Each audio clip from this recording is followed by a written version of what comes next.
Let's get this party started. Let's get this party started. Let's get this party started. It's a Bible reading party. Hey, oh, hey, oh, hey, oh.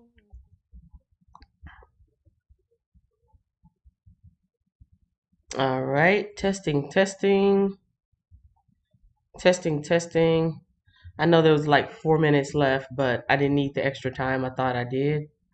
Um, I didn't know that thing was still showing up.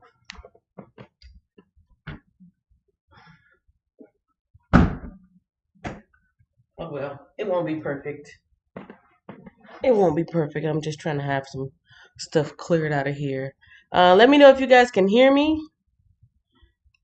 Microphone check. I'm using my webcam today. I'm using a different camera. I'm using the webcam, the one that can move instead of the laptop camera. So it has its own audio and sometimes it does not connect. So let me know if you can hear me before I get started. And welcome to everybody who came in today. Welcome to everybody who came in today.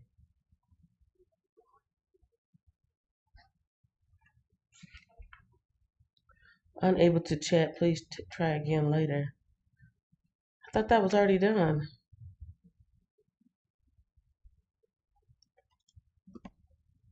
The internet has been weird lately. If you guys can hear me, let me know.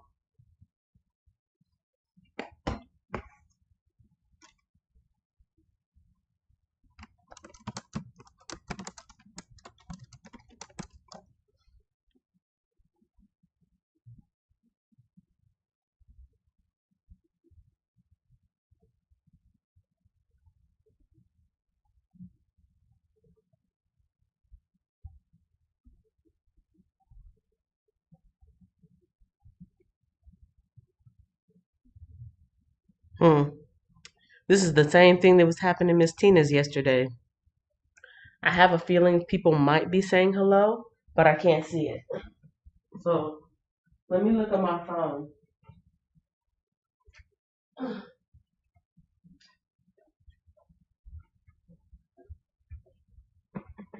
I know my sister watches me, and she might be trying to let me know something.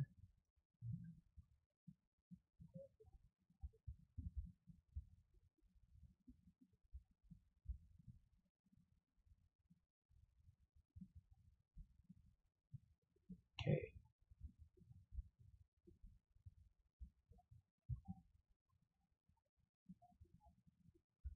Okay. My sister says we're here. No buffer.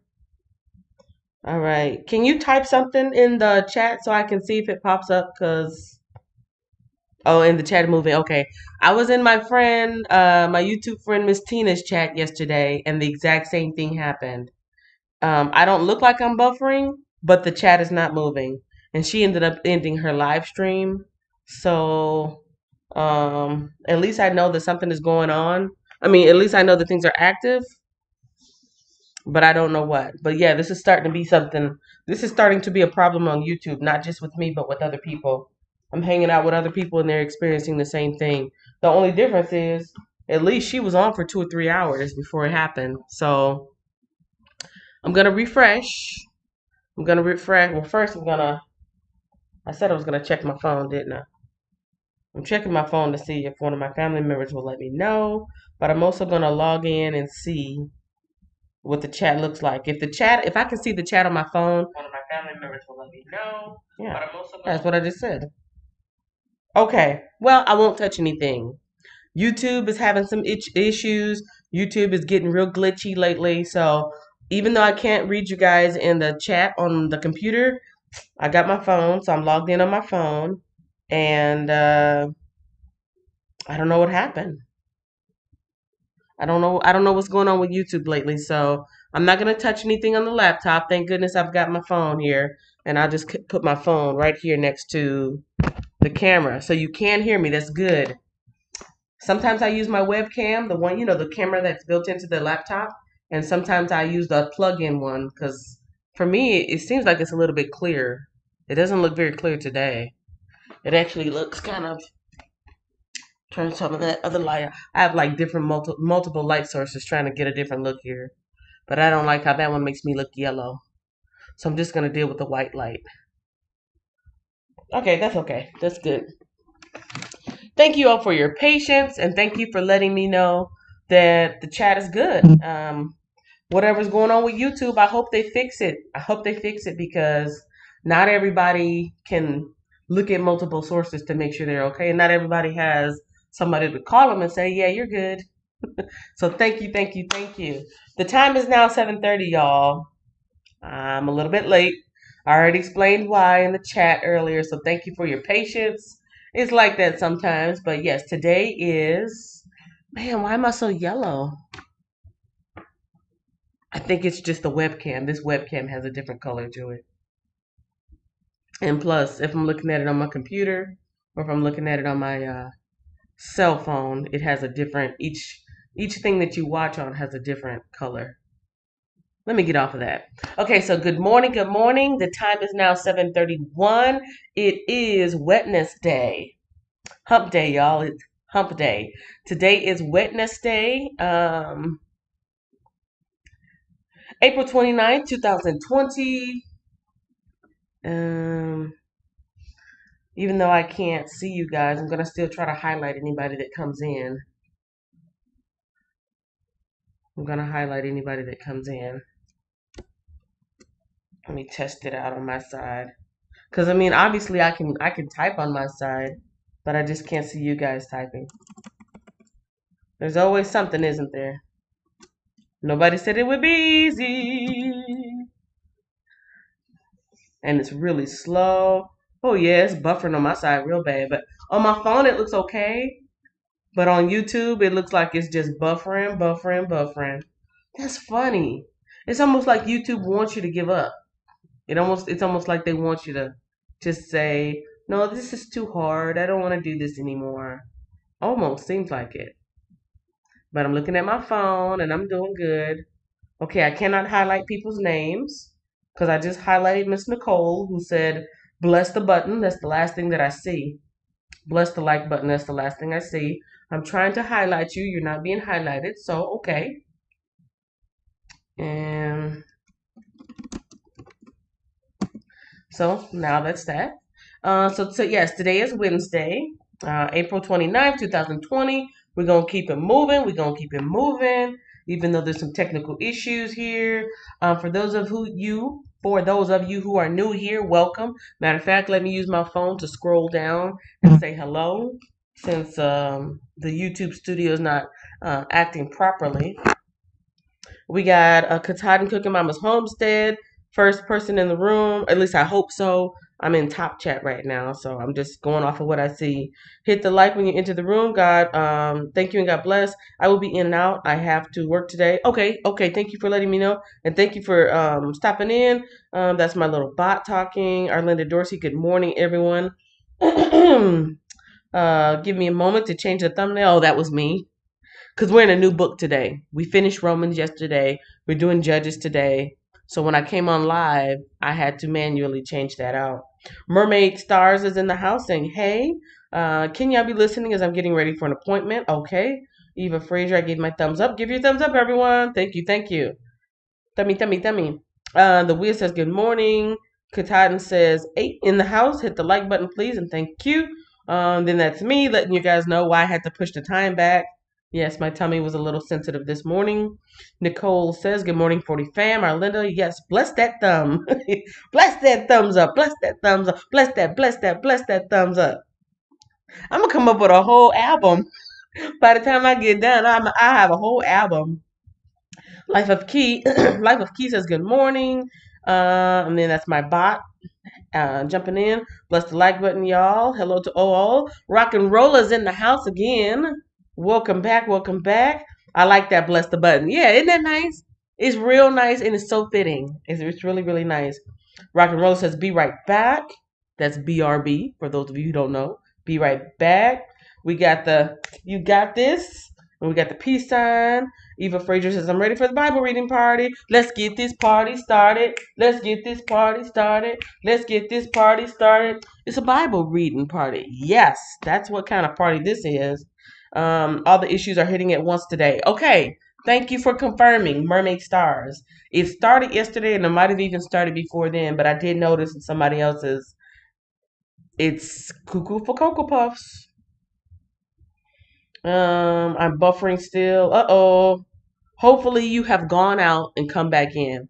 I noticed that if you can refresh your page or if you can go out and come back in, that helps on the people watching side. If you're watching, it helps sometimes on that side. Sometimes it doesn't.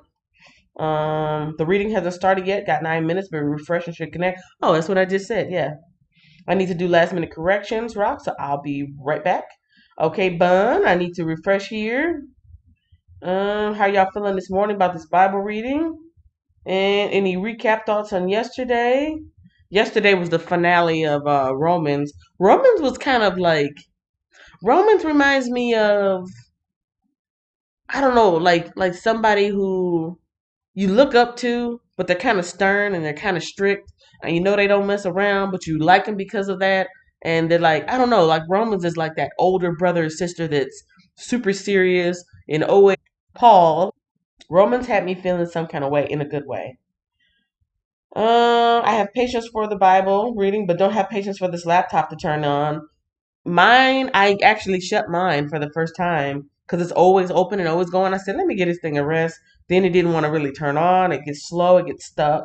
And then YouTube is having issues. I wish this thing would turn on today. I don't have time for this. We got the little song notes. We got some hands up. We can hear. Perfect sound. Good. Testing. Good morning. Laverne Dorsey, advanced to level 2. Let me know if you can hear me. That's me.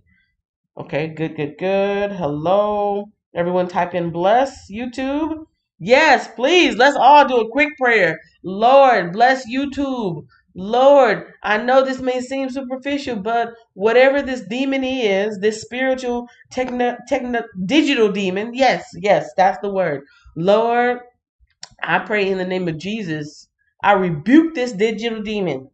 Yes, spirits are in the air, spirits are in everything. Matter of fact, Satan, aka Lucifer, is the prince of the air. For those who didn't know, he is the prince of the air and the skies. And so I rebuke the name of Lucifer and Satan in the name of Jesus that he gets out of my computer, that he gets out of the servers, the YouTube servers. I rebuke in the name of Jesus these digital demons that is glitching everybody out, shutting everybody down, blocking people from connecting with their viewers, and I bless all of the YouTubers that are trying their hardest to get on and do their thing and hustle and just do what they're trying to do to make it. That is my prayer in the name of Jesus. Amen. For real, for real. Like for real, for real. YouTube is hard enough. And then all these different things have been happening over the last couple of weeks. I'm just saying. I'm just saying. YouTube is hard enough and they've come out with a lot more rules and regulations to make it harder for the smaller YouTuber to reach that top. And then all these technical difficulties, boo. Anybody got time for that? Okay, so let's see. I tried 2 times. Aw. Like my sister in a good way. Bless YouTube. Kick the demon out of there. Amen. Okay, so I'm all caught up. I cannot rely. I can't rely on looking at my chat on the YouTube studio. According to analytics, hopefully analytics is correct. Analytics says I got 15 people in the house. I got 9 likes. That ain't bad. I mean, it could be better, but it's all right. And I've been on for 36 minutes, but I've got an average watch time of 10 minutes. I need to get y'all watched up. But first, I turn on the air conditioning, and this is why. I have a ceiling fan that I keep on, and I noticed in a couple of the ones that I replayed, tick, tick, tick, tick, tick, tick, tick, tick, tick, tick, tick, tick, tick, tick, tick, tick. I don't know if that annoyed anybody, but me listening on the replay, it annoyed me. And so I just turned on the air for the couple of times that for the few minutes that I'm on here, because I have this light right here. I've got the other light, and, I cover my hair for modesty this year. It's a thing. It's a thing. And it does get warm sometimes, so between me getting warm, and that's why I need the fan on, and between the air coming on, it's making my sinuses get overactive, and so I think I'm gonna be okay. I actually think I'm gonna be okay. I'm gonna push through. I'm gonna push through because we're already having issues, and I don't want to keep you guys for no good reason. We're in the book of Judges. There we go. We are in the book of Judges. Whole new thing. And if you guys haven't noticed yet, my particular study guide, it goes from the New Testament, it goes from the Old Testament to the New Testament, back to the Old Testament to the New Testament. And the awesome thing about that I've noticed is usually when I read something in the Old Testament, the following week or later on when we get to that New Testament, they're referring back to some of the exact same stuff that I just read. So isn't that glorious? Isn't that great how they go hand in hand? That's great how they go hand in hand. Okay, let me show you. This is my Bible. Well, first, this is my Bible. This is my New Believer's Bible, compact version. First Steps for New Christians. It is the New Living Translation. There we go. Doesn't want to focus, but it is the New Living Translation. The link to this Bible, if you're interested, is in the description of all the videos, today's and the replays. My handy dandy dictionary is back here. Whoop, that's what that looks like. Nelson's Compact Series. It's a little Bible dictionary. He was what, $7, 6, $7 at the Christian Bible store, but you could probably get it cheaper, if not for the same price at like half price books. Or Amazon, because everybody's doing stuff online now. The link to that is in the description. Quick screen share for y'all. Oh, that was not a screen share. It's not a screen share at all. That should be the screen share. Okay. So here we go. We are in the book of Judges. Today is going to be Judges 1 through 3. And let's see, checkpoints, a living sacrifice. We hit that point already. Our bodies are supposed to be a living sacrifice. Burden bearing, that's another checkpoint. 2 brave women, that's a checkpoint. A piece of fleece. Fleece is like wool, right? I think fleece. Yeah, because those fleece hoodies, fleece coats that'll keep you real warm. I think fleece comes from wool. And an unwise vow. Those are the checkpoints. And for anybody who may be looking for this on their own, this is what the cover looks like. In case you want to find it on your own, it's A Woman's Guide to Reading the Bible in a Year, a life-changing journey into the heart of God. And the author is Diane Stortz. So yes, that's the one I'm using, but no, this Bible reading party is for all. It's not just for, women. It just happens to be the one that I downloaded. So yes. Ooh, it even looks like it's buffering on that side, but I'm not going to pay attention to that. I got to stop looking at YouTube. YouTube is giving me false information. It's fine on my side, I guess. I hope not. Yes, Nicole, 3 times now. Oh, still buffers. Kick that demon out of there. Amen. Carlito tags. Welcome back, Carlito. Welcome back, Carlito. Say hello to Carlito, everyone. Still buffers. Guess you're out of the party today. No, this is an open party. This party's for everybody. This party's for everybody. And you haven't missed anything yet. So, because I still haven't jumped in. Let's go, my friends. It's fine on my side. I guess Bun, hope not. Yes, 3 times now. It's okay. I'll try to keep you in the party as much. Okay. Okay, I apologize, even though it's not my fault. I apologize and I appreciate it. So, yes, we are in the book of Judges. I can still show you as much as I can.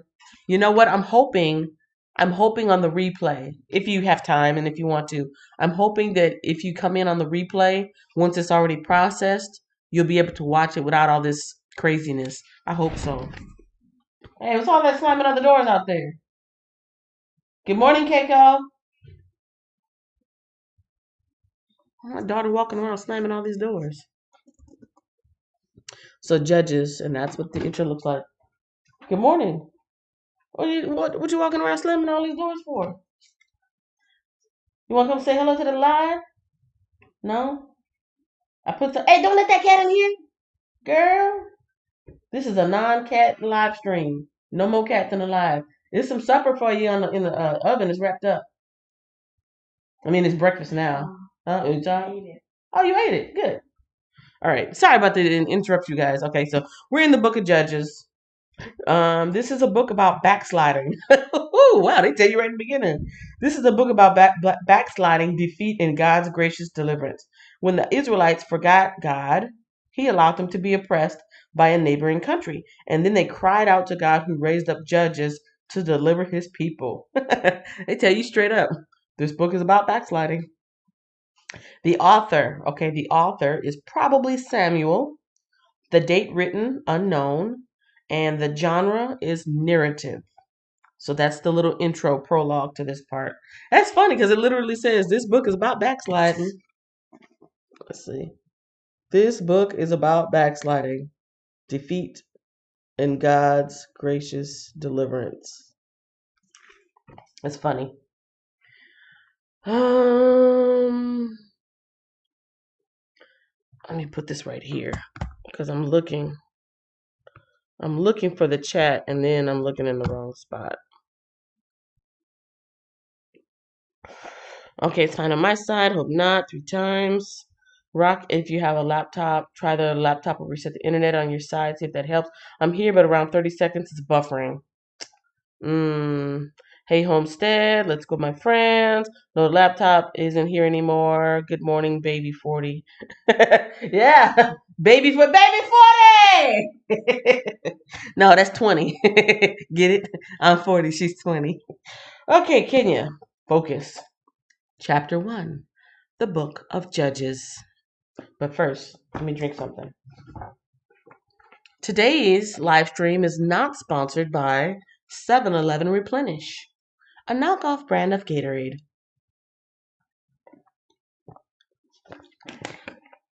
I wish I was sponsored. Chapter 1, Judah. Judah and Simeon conquer the land. Y'all remember Judah and Simeon? Those are tribes from all those 12 tribes. And they're also people. Those are the people that are the head of the tribe. So if I was part of that tribe, my name is Kenya. I would be I would be the head of the Kenyanites or something like that. So we're talking about tribes, but we're also talking about actual people. Judah and Simeon conquered the land. After the death of Joshua, the Israelites asked the Lord which tribe should go first to attack the Canaanites. The Lord answered Judah. The Lord answered Judah, for I have given them victory over the land. The men of Judah said to their relatives from the tribe of Simeon, join with us to fight against the Canaanites living in the territory allotted to us.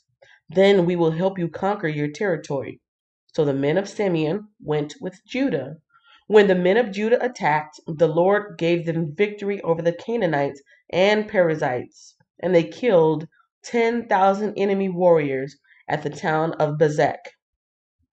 While at Bezek, they entered King Adonai Bezek and fought against him, and the Canaanites and Perizzites were defeated. Adonai Bezek escaped, but the Israelites soon captured him and cut off his thumbs and big toes. Not the thumbs and big toes. That's terrible. I'm smiling and trying not to laugh, but it's really kind of terrible because think about it. You can't walk without your toes. You can stand on your feet, but it's really hard to walk without your toes because that gives you balance. Even if you're just missing a pinky toe, that throws off your balance. And your hands.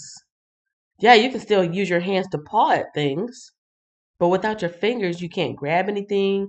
You don't have any dexterity. You can't hold things. You can't barely feed yourself because if this was a spoon or a fork, you can't cut your meat. You can't you can't. Wow. I wonder if that was symbolic or if that was to just to be, make life miserable for him. Like, okay, we're not going to take your life, but we're going to make life really difficult for you. Thumbs and toes. Can you guys put thumbs and toes in the chat just to let me know y'all are still here and that you're listening and paying attention? Thumbs and toes. That's what happened to King Adonai-Bezek. Adonai-Bezek. Thumbs and toes. Oh my goodness. Yeah, so we're still in chapter 1. Chapter 1, and let me make sure I'm on live chat, because even that makes a difference. Okay, you guys write down, or you guys put in the chat, thumbs and toes. They were cut off. And how painful would that be, too? Ooh, right at the joints. Right at the joints. Oh my goodness. This is verse 7. Adonai Bezek. Oh. Okay, yes. Let me go back to verse 5. While at Bezek, they encountered King Adonai Bezek and fought against him, and the Canaanites and Perizzites were defeated. Adonai Bezek escaped, but the Israelites soon captured him and cut off his thumbs. Oh, his thumbs, just his thumbs, and big toes. Okay, so not all of his toes, just the thumb and the big toe. I'm trying to remember. A couple months ago when we were reading either Numbers or Leviticus. Numbers or Leviticus. There was a ritual of certain sacrifices, taking the blood and putting it on the ear and on the big thumb and on the toe. And that was to purify or to cleanse or to symbolize something. You guys remember that?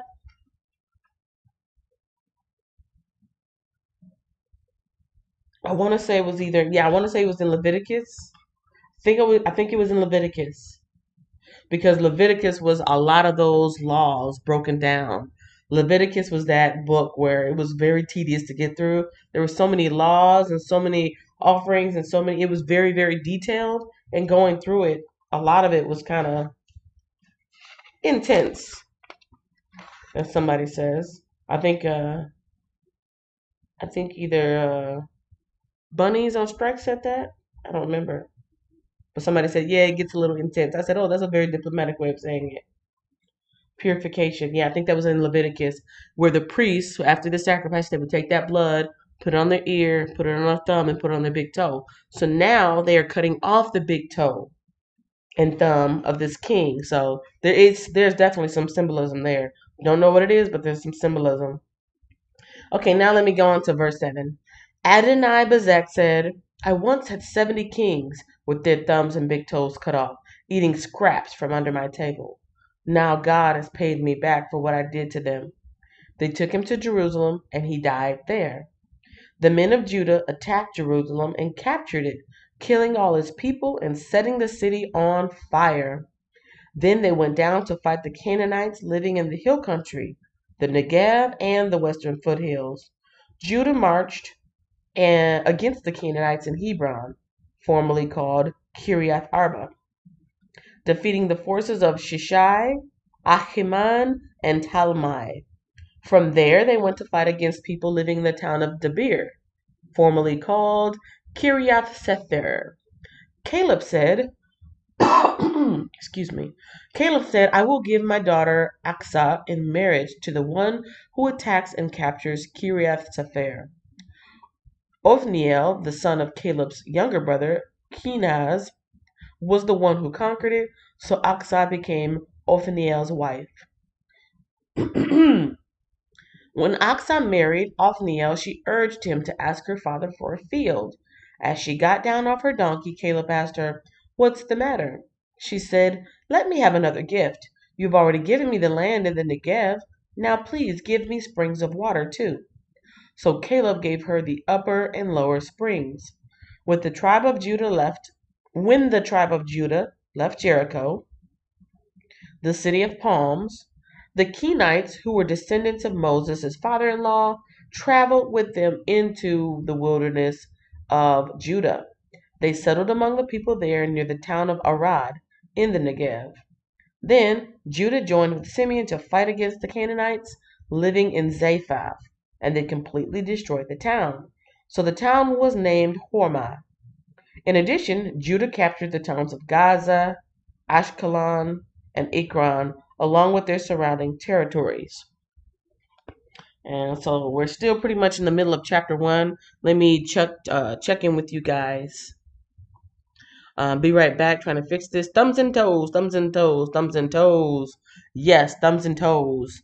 Yes, it was Bunny 18 watching. So who have all not blessed the like button?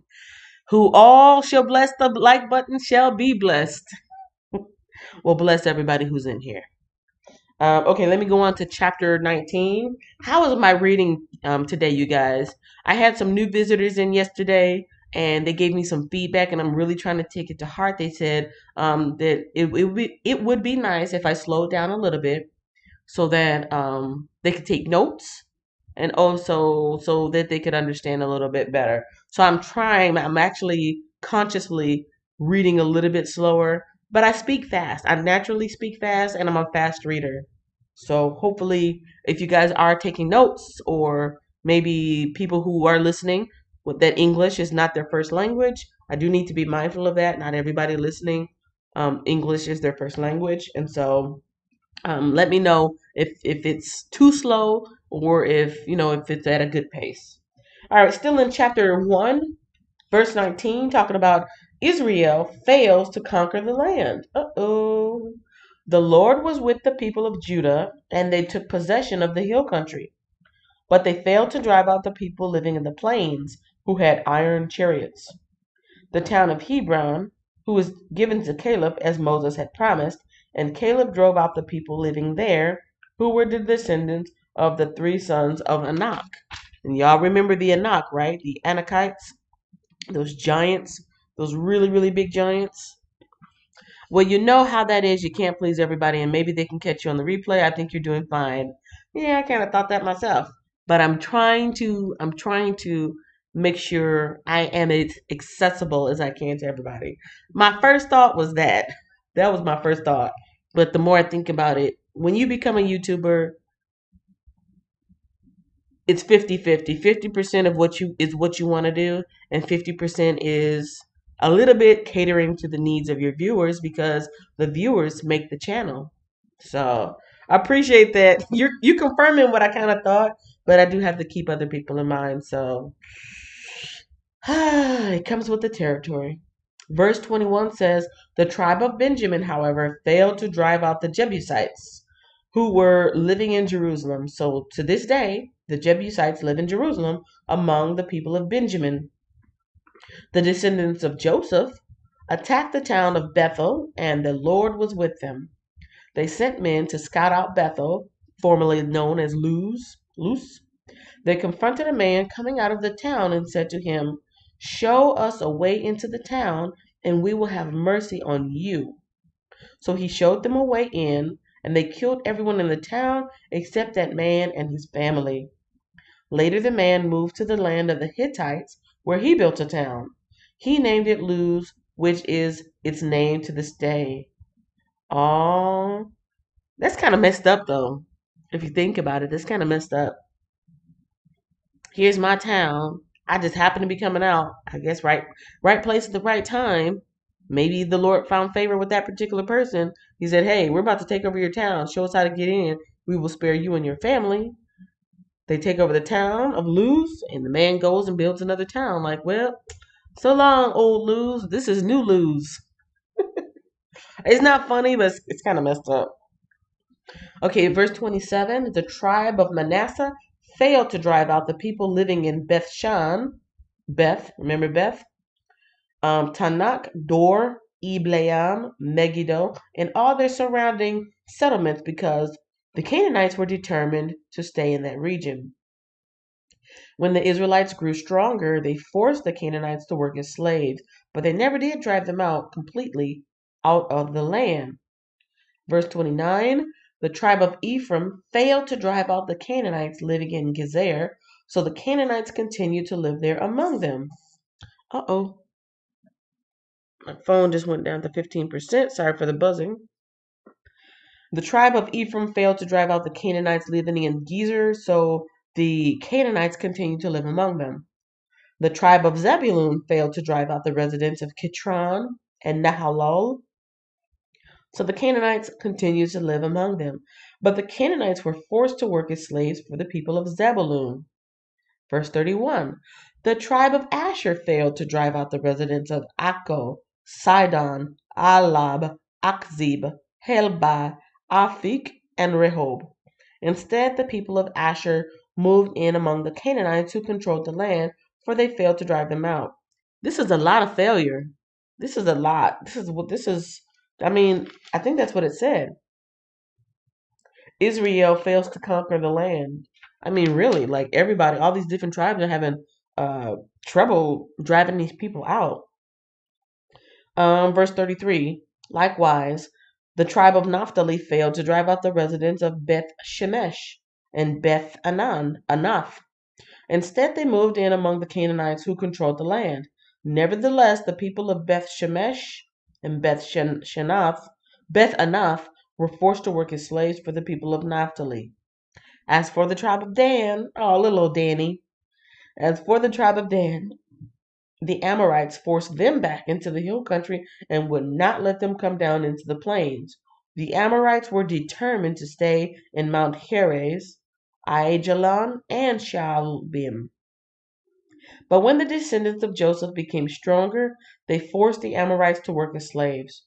The boundary of the Amorites ran from the Scorpion Pass to Selah and continued upward from there. And so that is the completion of chapter 1. That is pretty much break down all these different tribes are trying their best to take over, Canaan, and they're having trouble left and right. All right, now it is time to blow my nose because it's getting a little too much, a little too stuffy. So I'm going to let you guys marinate on what I just read. I'm going to just take a quick break, and then I'm going to check in with the live stream.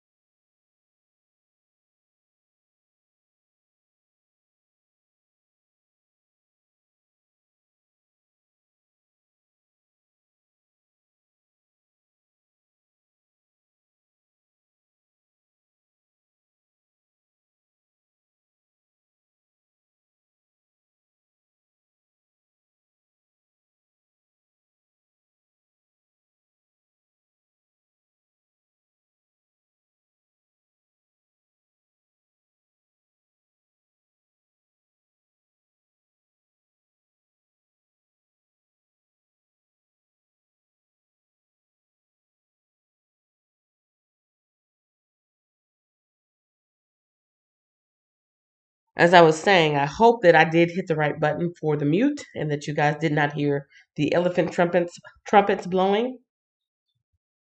Today's tip: store your sanitizer face up. Seems like whenever I have it face down or even laying on the side and I try to start pouring it out, it all spurts out and I'm losing precious hand sanitizer. So I'm going to start storing this up, facing up. All right, so that was chapter 1. Let me check in with you guys and see what's going on.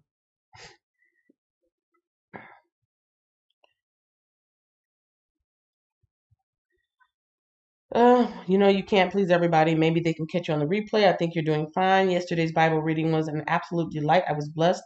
Thank you. You know what? I do have a regular guy, Edward Smart. He comes in here sometimes, and he exclusively watches the replay because we're in a different time zone. So he only watches the replay, and he told me I lost audio. He said halfway through yesterday's, I lost audio. So did you guys experience that where at one point you didn't hear me? I know sometimes I forget to turn on the microphone, but the way he typed his message, his comment, he said you lost audio halfway through. That makes me think that half of the Bible reading didn't go through. So let me know if you guys ever are experiencing things like that. Yesterday's Bible reading was an absolute delight. I was blessed. Thank you, Erlinda Dorsey. Mermaid Star says maybe slow down a little bit, but I can totally understand fine. And if I was going to take notes, I would usually watch the replay so I can pause the chat. Good to know. I find if I was writing notes while watching in real time, I miss things as being proven when I'm doing two things at once. Yeah. Yeah, try. Yes, yes, yes, yes. Kind of like when you're in church. I mean, you can't slow down the preacher, so you kind of take a shorthand. You're listening and you're writing, and sometimes when you're writing, you miss something that you should have been listening to. Um, It's best to be taking notes when it's not live, but that's just me in my opinion because if you wrote notes while the chat is live and you miss something important, it can mess up the following. Yeah, that's what I was just saying. Hannah, good morning. Hannah Gatledge in the house. I do repay. This is our Linda Dorsey. I do repay whenever I want to go back and replay and refer to something when I'm taking notes. Hey Hannah, good morning. Arlinda, that's good. I meant replay. Yeah, that's the reason I don't do talk to text. I love the convenience of talk to text. Um,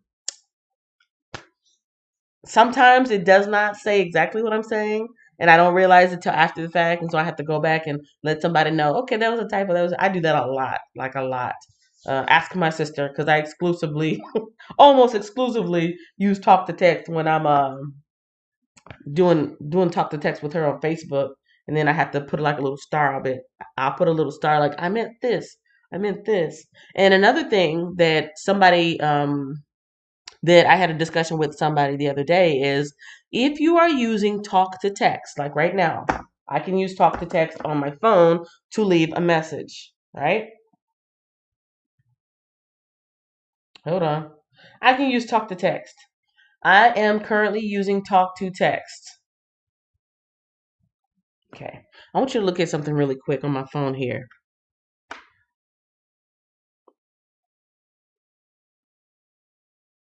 If it will focus.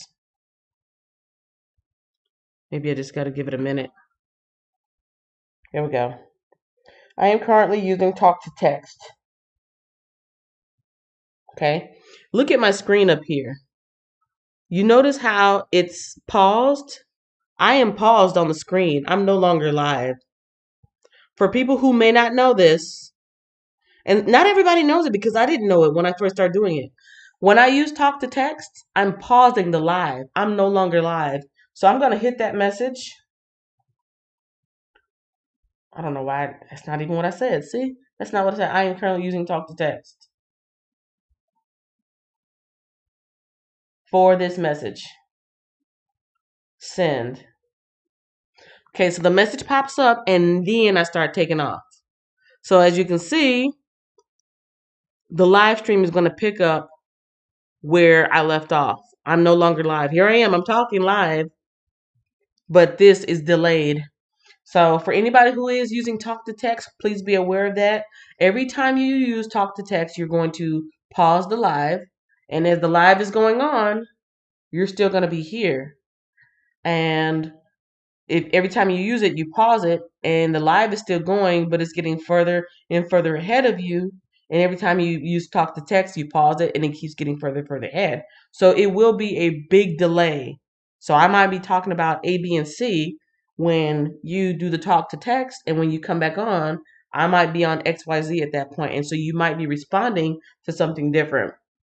I did have somebody in the live last week that didn't realize that was going on, and so I just wanted to let everybody know at once because not everybody knows. When I was using it last year, I was in my friend Erica Bernays, and me and her were talking. It was like me and her were the only people in the room because it was late night, and she kept asking me a question and I was answering her, and she kept saying, "Are you there? Are you there, Kenya? Are you there?" Oh, she must have left. And I'm like, "I just answered your question." And they kept getting behind, behind, behind. I was at work at the time. I was at work, midnight shift. And so I couldn't use my hands. So I pick up my phone real quick and talk, and then I was listening in on the Bluetooth. And then I figured it out. I said, "That's why I'm so far behind." I said, "Well, it's like this internet is bad. It's like a bad connection." No, I was pausing it. I didn't know that. So, anyways, sorry that that's not Bible related, but it's related to the channel because if you are watching any of my lives and you experience that, you will either need to, this is something you can do. You can either go like this and fast forward, just tap, tap, tap, tap, tap, tap, tap, tap, tap, tap, tap, tap, tap, tap until you get forward. Oh, well, you don't want to do that. You can tap and fast forward, and I made a quick video about this. I made a quick video about this too. You see the word live? See how that word live pops up? And see how it's white? See how the little white dot is next to the word live? If you hit that dot, it's gonna turn red and you will actually be live. So that's another way to do it. I made a quick 1 minute, 2 minute video about it. But for people who are not real technical savvy, because not everybody is, not everybody's on YouTube like that. If you ever find that you are behind and everybody else is ahead, you can tap, tap, tap, tap, tap until you fast forward, or you can look for that little dot down there. And if it's white, you're behind. And touch the little word live and it'll bring you forward. So anyways, that's a little helpful tip. Now let me get back to the Bible. Um That's the reason I don't do talk to text. I'm currently using talk to text. I don't have time to go back. I just type as fast. He continually messes me up, makes me look like I can't spell. Yes, talk to text is convenient when it works. Okay, the connection is back. I'm sorry, but the internet is horrible now. It must, I wonder, is it the country that you're in?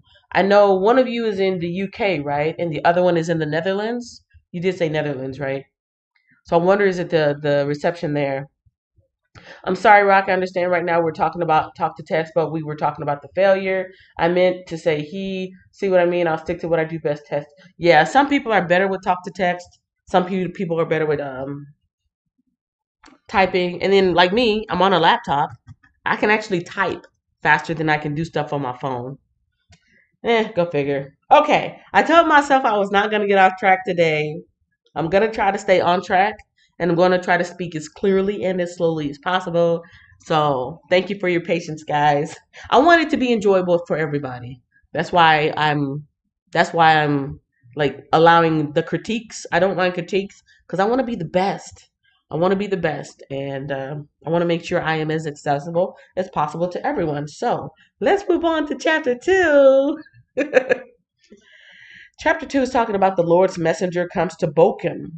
Bochum? That sounds like a place from around here. Bochum. Bochum. The angel of the Lord went up from Gilgal to Bochum and said to the Israelites, I brought you out of Egypt, and this is the land I swore to give your ancestors. And I said I would never break my covenant with you. For your part, you were not to make any covenants with the people living in this land. Instead, you were to destroy their altars, but you disobeyed my command. Why did you do this? So now I declare that I will no longer drive out the people living in your land. They will be thorns in your side, and their gods will be a constant temptation to you. When the angel of the Lord finished speaking to all the Israelites, the people wept loudly. So they called the place Bochum, which means weeping. And they offered sacrifices there to the Lord.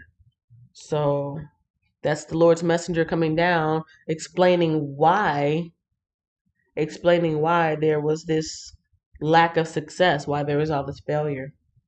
In verse 6, it's talking about the death of Joshua again. He already has died, but this is probably like a review. After Joshua sent the people away, each of the tribes left to take possession of the land allotted to them, and the Israelites served the Lord throughout the lifetime of Joshua and the leaders who outlived him, those who had seen all the great things the Lord had done for Israel.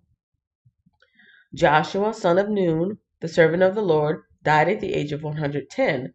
They buried him in the land he had been allocated, at Timnath Serah, in the hill country of Ephraim, north of Mount Gash. Verse 10, Israel disobeys the Lord. After that generation died, another generation grew up who did not acknowledge the Lord or remember the mighty things he had done for Israel. The Israelites did evil in the Lord's sight and served the images of Baal. They abandoned the Lord, the God of their ancestors, who had brought them out of Egypt. They went after other gods, worshiping the gods of the people around them, and they angered the Lord. They abandoned the Lord to serve Baal and the images of Ashtoreth. This made the Lord burn with anger against Israel, so he handed them over to the raiders who stole their possessions. He turned them over to their enemies all around, and they were no longer able to resist them. Every time Israel went out to battle, the Lord fought against them, causing them to be defeated, just as he had warned, and the people were in great distress. Baal and Ashtoreth. I'm curious. Baal and Ashtoreth. Who, boy, the internet is so slow, it won't even type. Who was Baal and Ashtaroth?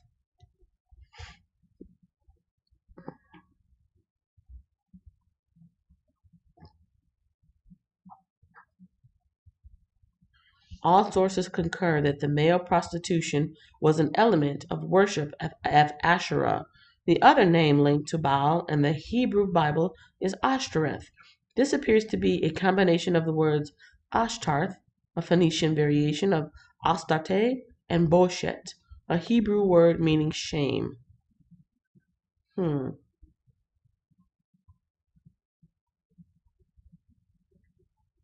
Come on, slow internet, you can do it. I believe in you.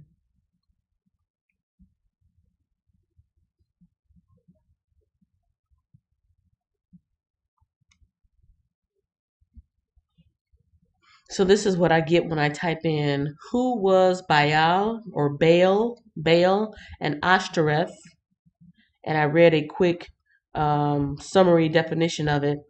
Now this one over here, if y'all remember, we did read about Molech. We already read about Molech.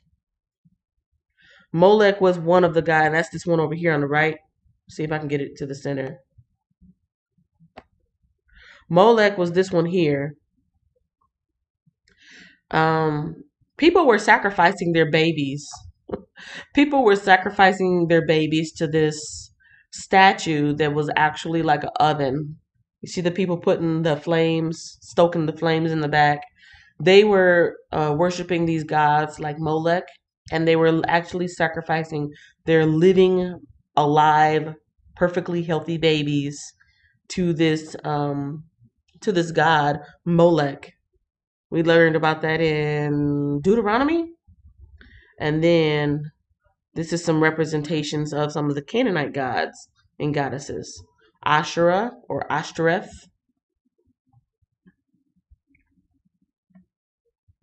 the principalities of Baal, Ashtoreth, and Molech. So that would be, whatever this is, that would be a good, if anybody's interested in doing more research,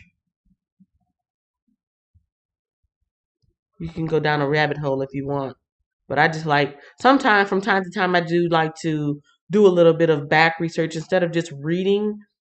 When certain words pop out to me, I like to see, like, what does this actually mean?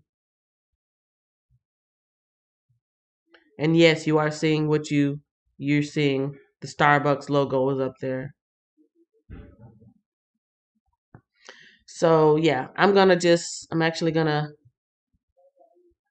take this particular web page that came up, if I can.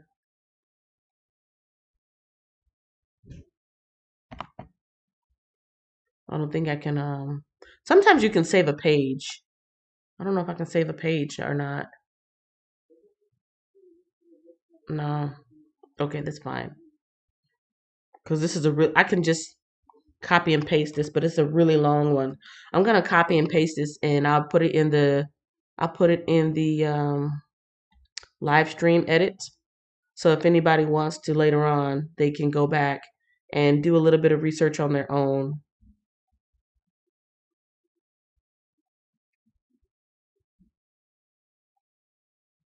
Wow, this computer is so slow.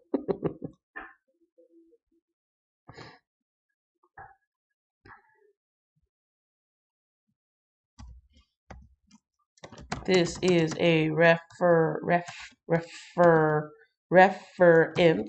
to the scripture read in, where am I at? 2, chapter 2 and 11. Judges chapter 2 and 11. Judges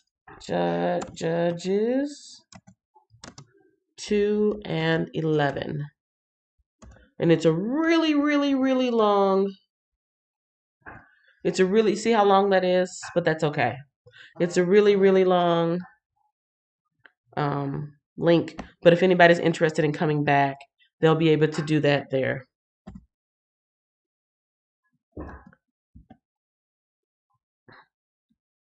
All right.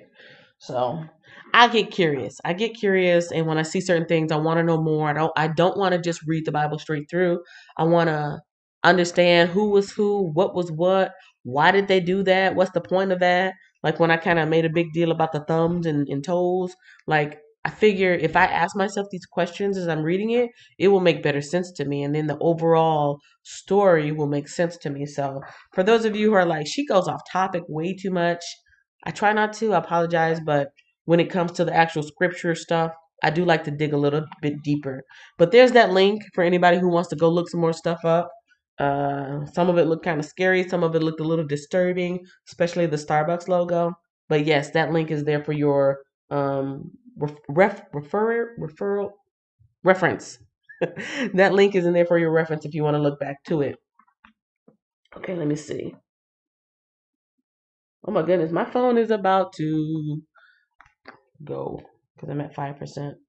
Okay, the connection is back. I'm sorry, I understand. I meant he. I ended up being behind. My connection is disturbing. Oh no, I'm in the UK and Rock is in the Netherlands. Yeah, that's what I thought.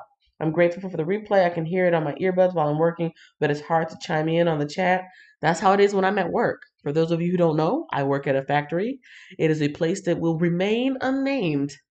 That's what I always call it, the place which will remain unnamed. But factory life, it's hard and it's really noisy. So I always have to have my earbuds in, but I can't usually do chat either. Praise the Lord. What's your favorite part? Thank you, Nightbot. You can actually have two devices. That's what I do. I talk to text. That way I can have one playing. Smart. Smart. Yeah, that's very smart. Um, the connection is so bad. I'm on the laptop. Hopefully it'll be okay. Thumbs up. Everybody watching to receive this blessing. This is a good alternative. Thanks for sharing it with me. Okay. Yeah, not everybody has a laptop, but for those who do, it's cool when you can watch on the laptop and talk to text on the other. Perfect. All right, let me finish up with chapter 2. I left off talking about 2 and 11, and that's that link that I put up there because I was just interested in like Baal. Baal, I've heard of that name before. And what's the other one? Ashtaroth?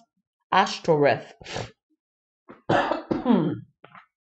And so, yeah, the Israelites did not obey the Lord. That caused them to not be as successful taking over the land. And now they're in a pickle.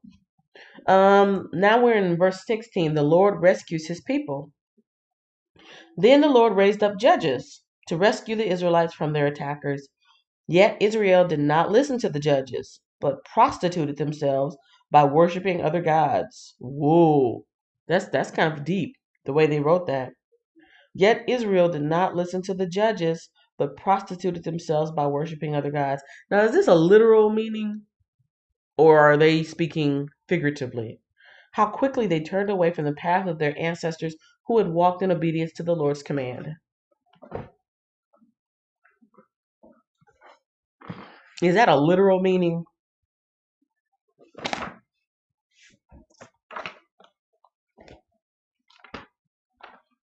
Because, I mean, prostitute is pretty strong word.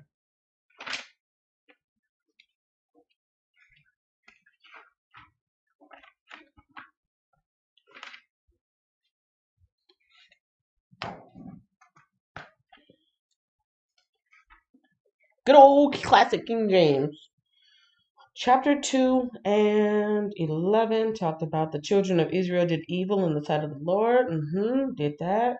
The anger of the Lord was hot against Israel, delivered them into the hands of the spoilers.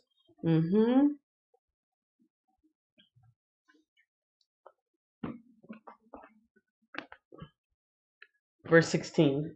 Okay. Verse 16. Nevertheless, the Lord raised up judges, which delivered them out of the hand of those that spoiled them. And yet they would not hearken unto their judges, but they went a whoring after other gods.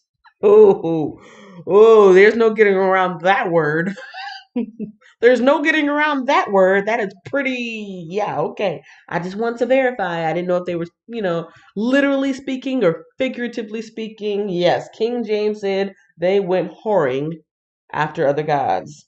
and bowed themselves unto them. They turned quickly out of the way which their fathers walked in, obeying the commandments of the Lord, but they did not so. And when the Lord raised them up judges, then the Lord was with the judge and delivered them out of the hand of their enemies all the days of the judge. For it repented the Lord because of their groanings by reasons of them that oppressed them and vexed them.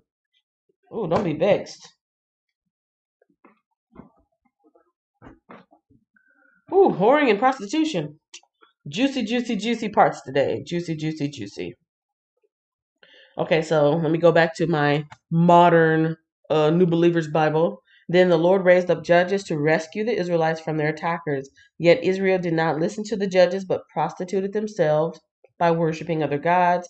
How quickly they turned away from the path of their ancestors who had walked in obedience to the Lord's commands. Whenever the Lord raised up a judge over Israel, he was with that judge and rescued the people from their enemies throughout the judge's lifetime. For the Lord took pity on his people who were burdened by oppression and suffering. But when the judge died, the people returned to their corrupt ways, behaving worse than those who had lived before them. They went after other gods, serving and worshiping them, and they refused to give up their evil practices and stubborn ways. So the Lord burned with anger against Israel. He said, because these people have violated my covenant, which I made with their ancestors, I have ignored my commands. I will no longer drive out the nations that Joshua left unconquered when he died. I did this to test Israel, to see whether or not they would follow the ways of the Lord as their ancestors did. That is why the Lord left those nations in place. He did not quickly drive them all. He did not quickly drive them out or allow Joshua to conquer them all. And so that is the completion of chapter 2.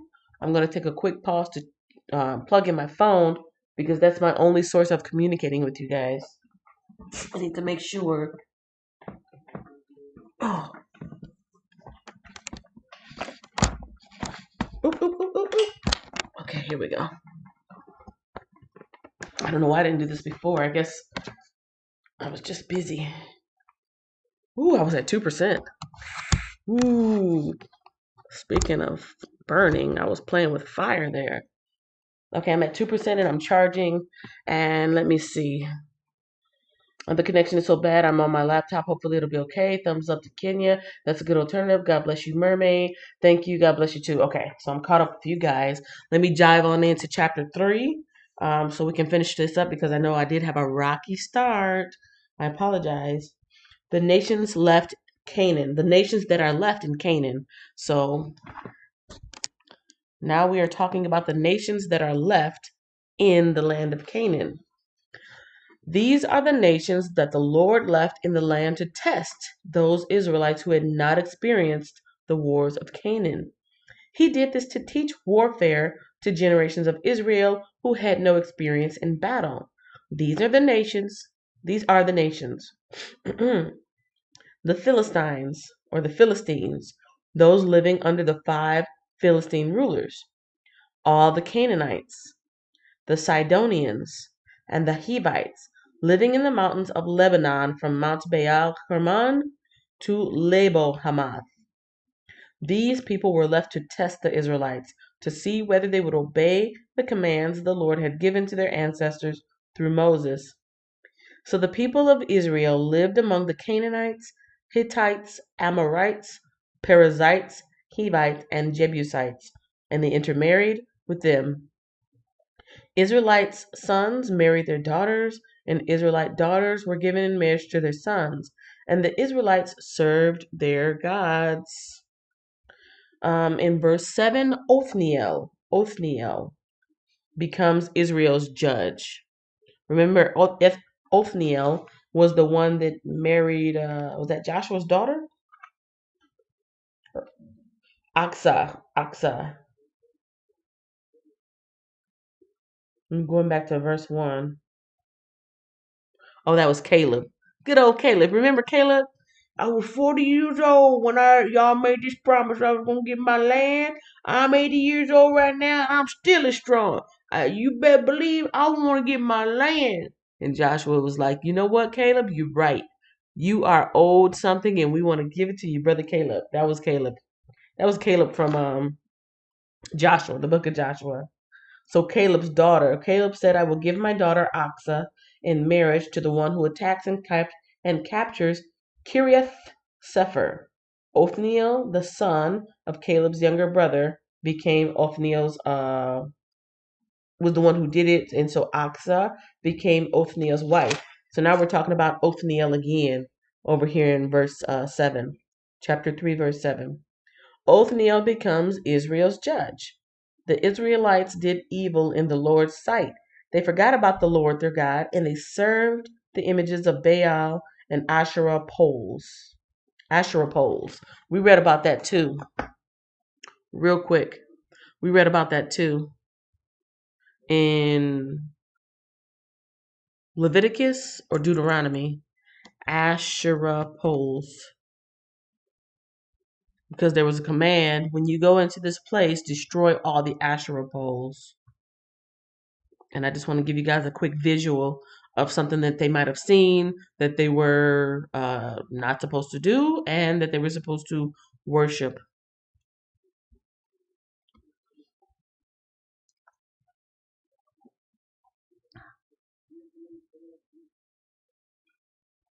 And you guys can look this up too.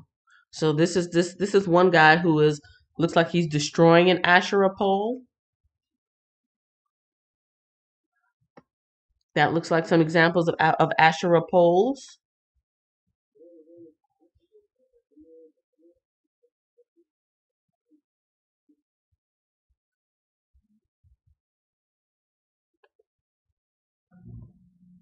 Asherah pole. This one looks pretty plain. Creative energy, sky god, shrine, prostitution for agriculture, sexual act of creation, mother goddess in Canaan. So,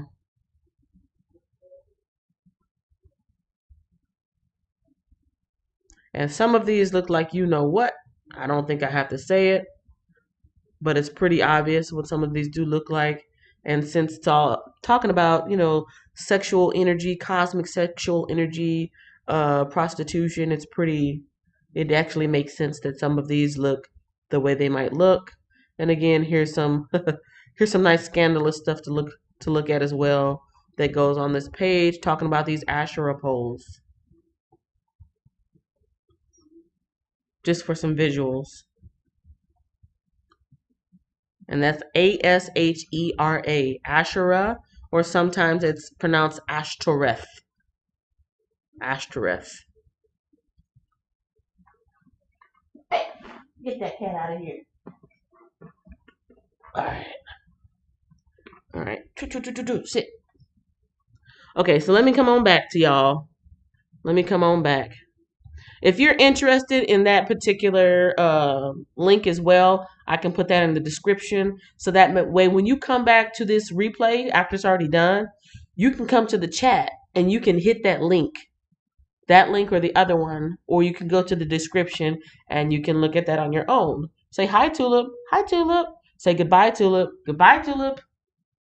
You gotta be careful when you come in and out. There's another cat. Go grab him. Here, pick this cat. This is the Bible reading party, not a cat party. Yeah, it's been a long time since I've had cat interruptions, right? For those of you who have been here with me for a while, those are my my kitties coming in. When my daughter opens that door, and they go choom, they go right between their legs, choom. All right, so that is some visuals for you guys to look at, so you can put it in your mind and understand what was going on here in verse 16. No. We're already in chapter 3. Chapter 3 and verse 7, because Othniel has become one of the judges. So now that we got that visual, I'm going to go back and I'm going to read this, and hopefully some things will kind of sit into place with you guys. The Israelites did evil in the Lord's sight. They forgot about the Lord their God, and they served the image of Baal and the Asherah poles. Then the Lord burned with anger against Israel, and he turned them over to King Cushan Rishathaim. Wow. That is a long word. It's so long, and I'm so proud of myself. Even though I can't see you guys in the chat, I am going to write that in there just so you guys can know. This is Kushan, King Kushan Rishathaim of Aram Naharaim. All right, that's the dude right there. The Lord burned with anger against Israel, and he turned them over to that guy, King Kushan Rishathaim of Aram Naharaim. And the Israelites served Kushan Rishathaim for 8 years. But when the people of Israel cried out to the Lord for help, the Lord raised up a rescuer to save them. His name was Othniel, the son of Caleb's younger brother, Kenaz. The Spirit of the Lord came upon him, and he became Israel's judge. He went to war against King Kushan Rishathaim of Aram, and the Lord gave Othniel victory over him. So there was peace in the land for 40 years. There was peace in the land for 40 years. I need to start taking notes of all the references of 40 in the Bible.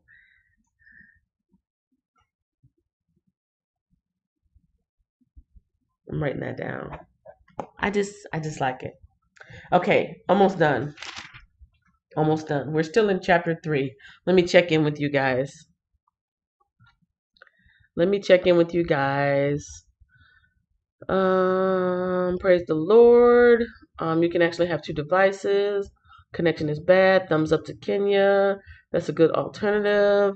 Thank you. God bless you too. Hey, Brother Jeff's in the house. Finley River Kiddos. Hey, Jeff, what's going on? Hello, I'm at work now. I left you a thumbs up. Thank you, thank you. Hello, chat. Everyone, please thumbs up the live and share it out. And yes, that's good old Brother Jeff. I'm not gonna blow my nose, not right now. Eagle VP is also in the house. And thanks for having me. And King Kushan Rishathaim of Aram Naharaim. Yes, I said it. I said it and I meant it. Hope you're having a wonderful day. I am. So far, so good.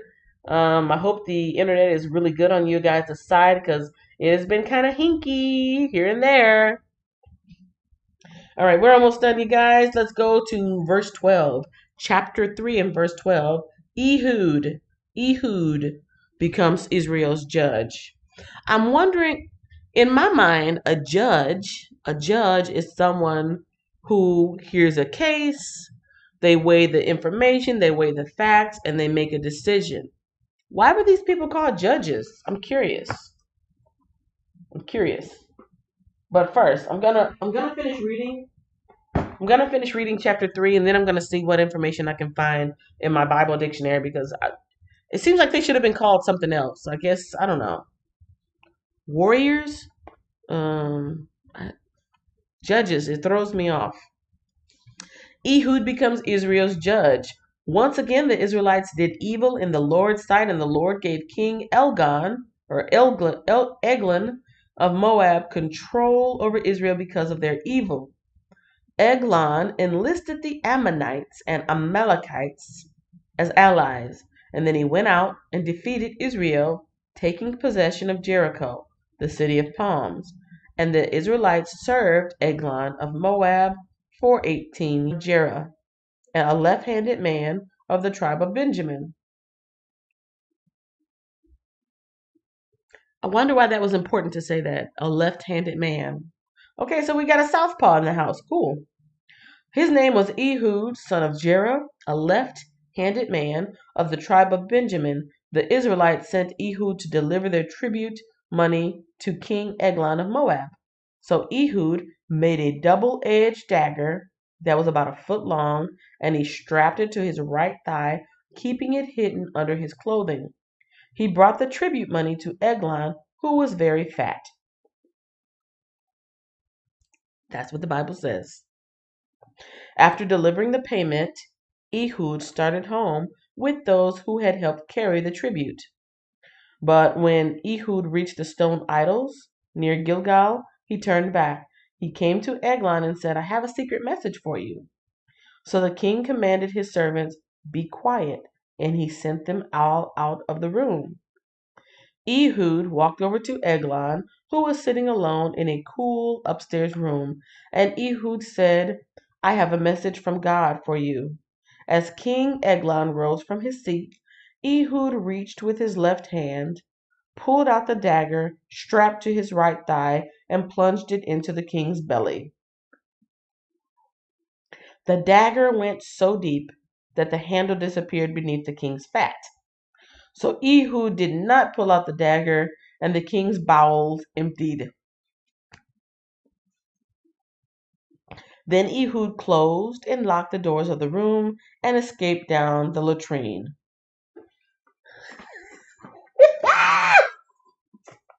Whoever said the Bible is not full of excitement and drama and action and mystery and suspense, whoever said that, they ain't never read the Bible. And I'm glad that I asked myself that question now. So, wow. Wow. Lot going on here, a lot going on. Okay, so how many of you guys know the history of handshaking? Uh-oh, my PC is going down. No, no, no, no, no, don't do that. I got you plugged in. Says you might want to plug in your PC. That's funny. Okay, so how many of you guys know the history of handshaking? I do. When you shake somebody's hand, hey, how you doing? My name is Kenya. Hey, you are showing that you're safe. Your friend, not foe. Traditionally speaking, you shake with your right hand, right? Because that is your dominant hand. You pick up with your right hand. You eat with your right hand. You do whatever with your right hand. You even fight with your right hand, right? You do everything, including pull a sword if possible, because most swords are on the right hip. You pull it out, ching, ching, ching, ching, put it back in your side. But Ehud was left-handed. So, can y'all see me? I move things around a little bit. So, Ehud is left-handed. I don't know if that shows up backwards for you guys or not, but this is my left hand. It looks reversed. It looks reversed in the camera. This is my left hand, right? This is my left hand on my left thigh. And here I am. I'm coming to shake your hand. Yeah, that's right. It's not backwards at all. Okay. Here I am. I'm coming to shake your hand. Hey, how you doing? King, oh king, I have a message for you. As you can see, my hand is clear. There is nothing behind me. Nothing behind me at all. How you doing, king? Oh, by the way, I got a message for you. Ka-chow. See what's in my left hand? I got a double-edged dagger in my left hand that was hiding because you're so used to shaking with your right hand. That's what everybody does. You don't realize what I have pulled out of my left because nobody uses their left because I'm a southpaw. So that's what was going on there. That's why they made sure they put that detail in there. That's why they made sure they put that detail in there. Hand. Shake with your hand, but you fight with the left. Most people didn't fight with their left because most people, statistically speaking, are right-handed. So that's the significance of Ehud. And Ehud talking to, was that King Eglon? Yes. So that is chapter 3, verses 19 down through 23. 19 down through 23. And so I'll read that part again just so it can make sense to you again.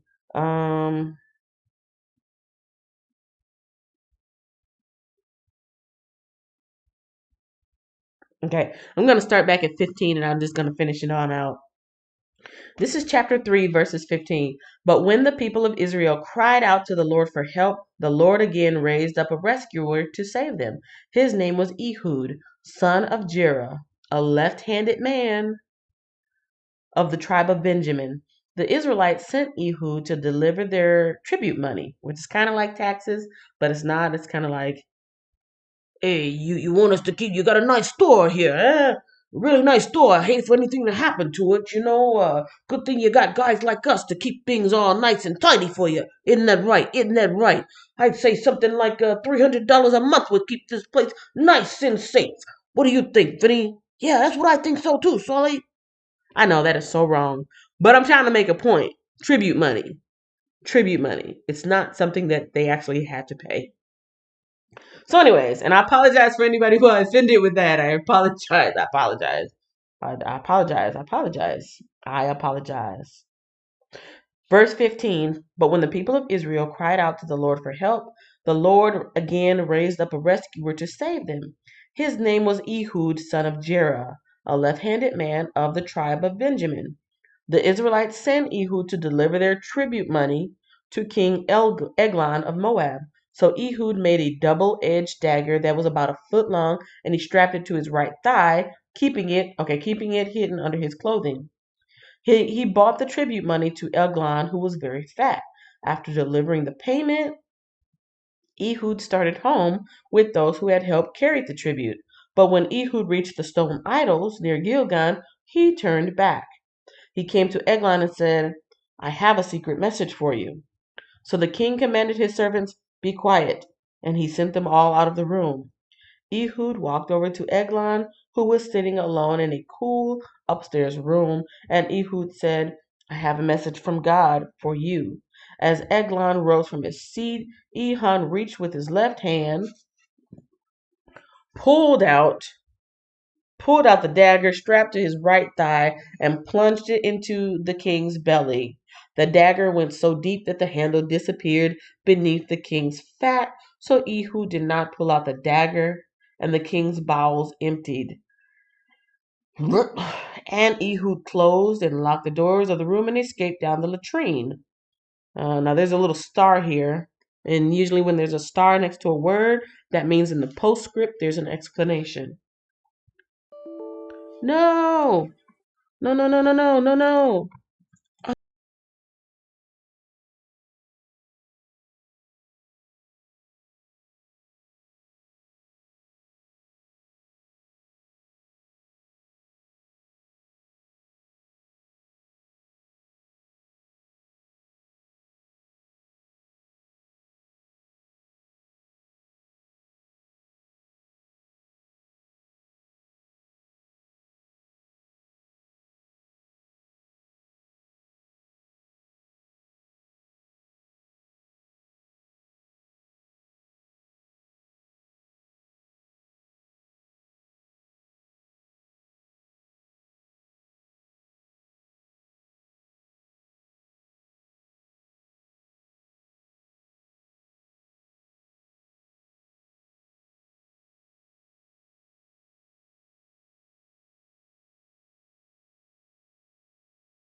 Yep, I'm still here.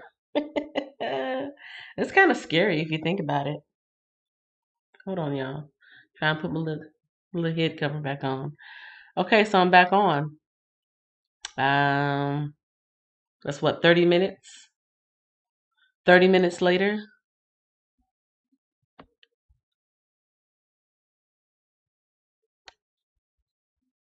Yeah, 30 minutes later, my live stream's still going.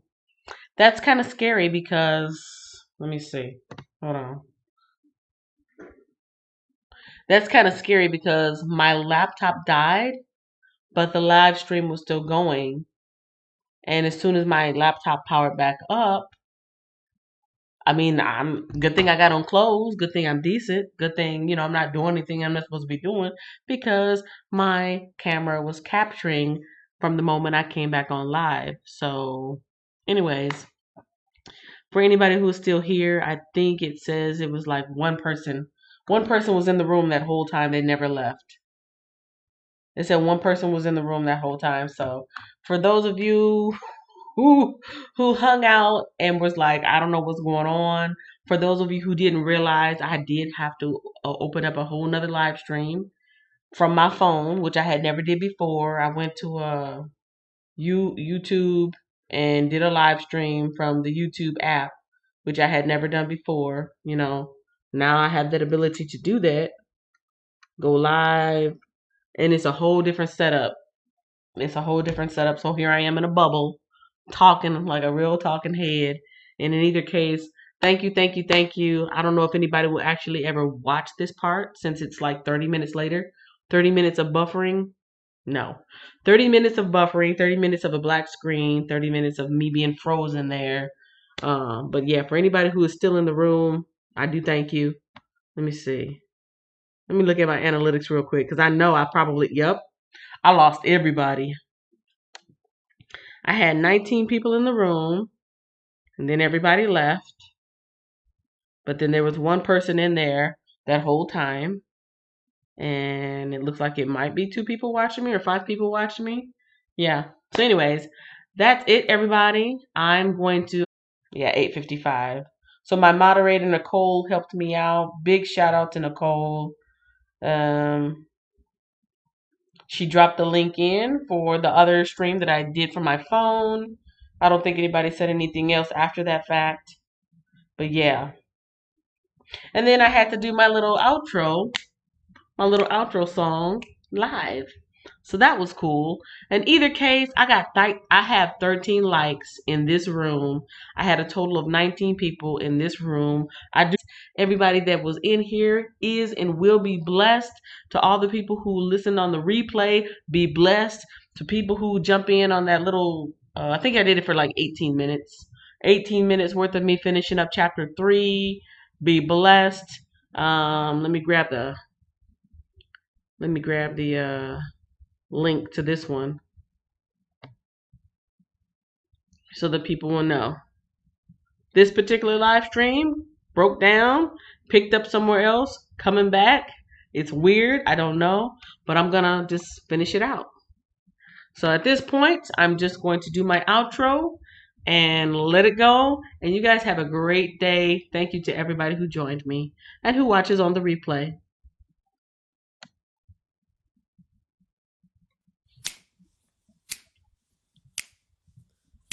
Entrepreneur Drive 40, Entrepreneur Drive. Entrepreneur Drive 40, Entrepreneur Drive. Entrepreneur Drive 40, Entrepreneur. Matter of fact, now that I think about it,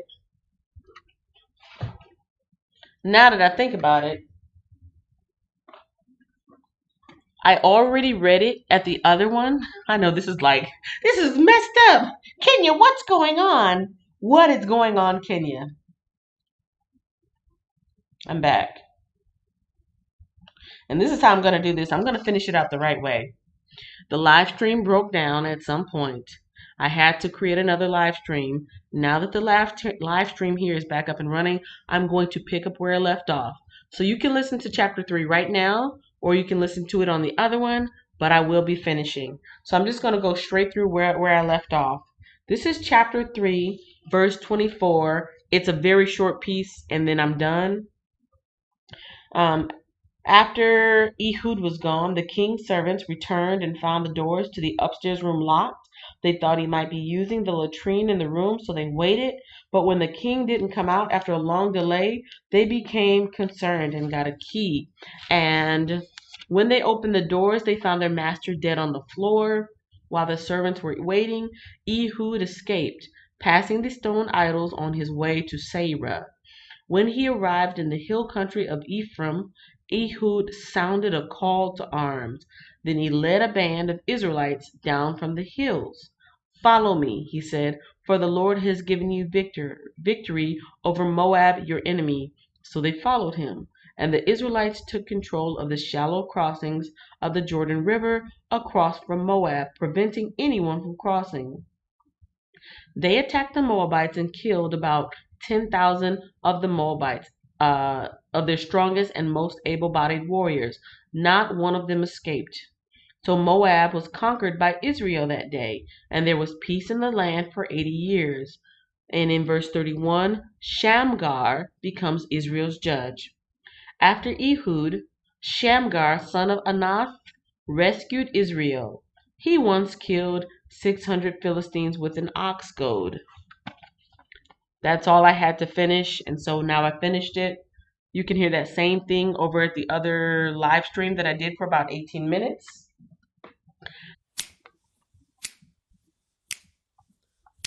Entrepreneur Drive 40, Entrepreneur Drive. Entrepreneur Drive 40, Entrepreneur Drive.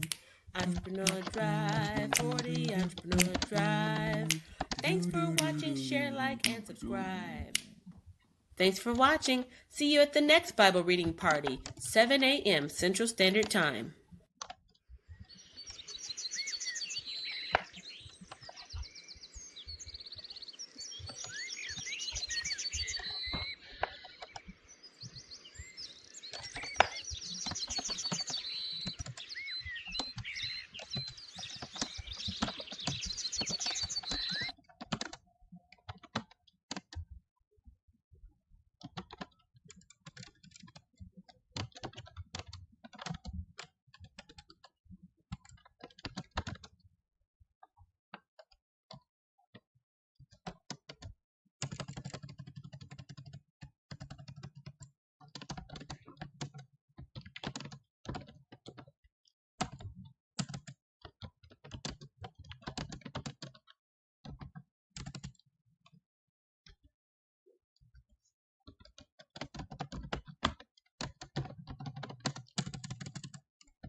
Oh, okay. Well, this is interesting. I have no idea how this works.